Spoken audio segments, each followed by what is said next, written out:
Greetings.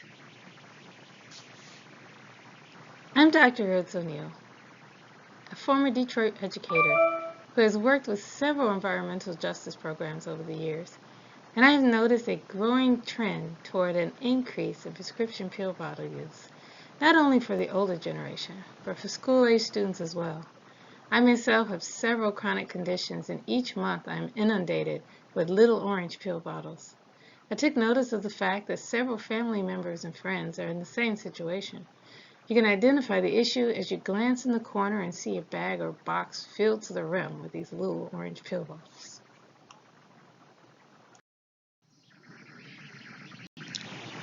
As part of the National Society of Leadership and Success, NSLS, we're asked to do a Better World project. And I realized that these pill bottles that have been accumulating around my place have been the answer to that project.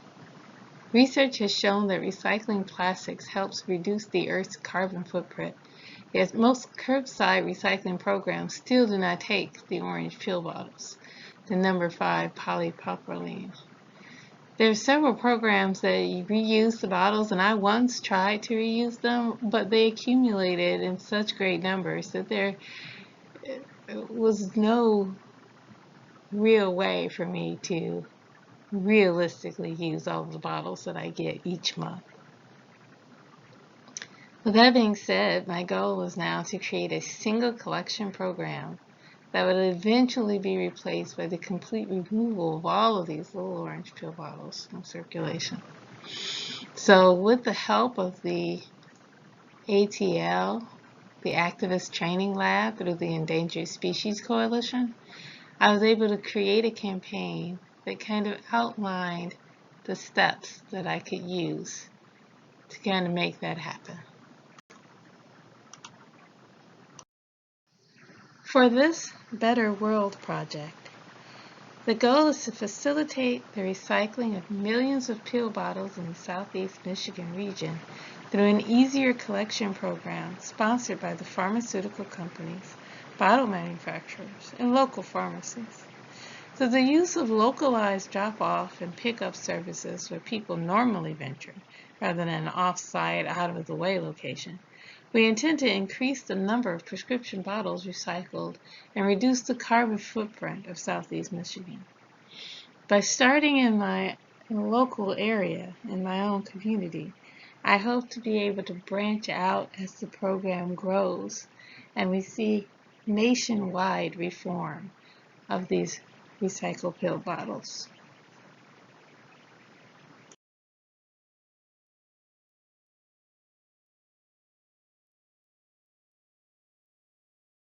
In doing research for the Better World project, I found out that the FDA, the Food Drug Administration, actually has the power to regulate the containers that food and drugs come in, and that they have committee meetings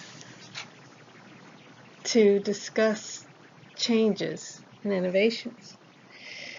So that became one of the focal points of my campaign, as reaching out to the Food and Drug Administration and also to the pharmacies and current collection programs that exist and expanding them so that more people can find them easier to use. There's an urgency to getting these pill bottles out of circulation.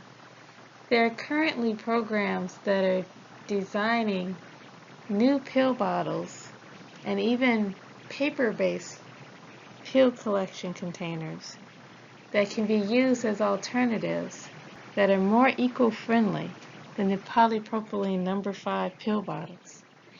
It is important to get these in place as soon as possible so that the next year that sees the billions of prescriptions being filled can potentially have less of an impact on the ecology of the world.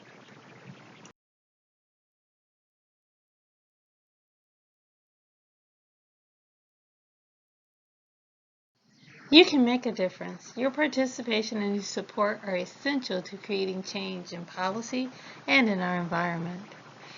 There are several different ways that you can create this change. There's passive support, signing a proposal, completing a survey, adding your picture to the collage on the Google form. You'll see the tiny URL in the description below.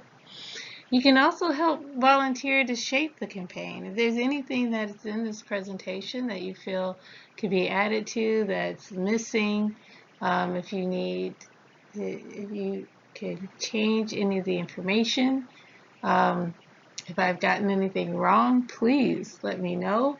You can help to shape this campaign, and you can volunteer or just add your advice.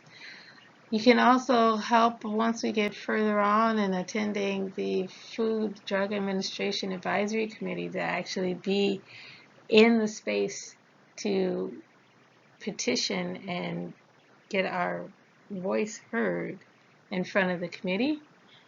And going forward, there'll be future meetings through Zoom or potentially in person so that we can collaborate and get more of the information out to various mediums, in social media and in person.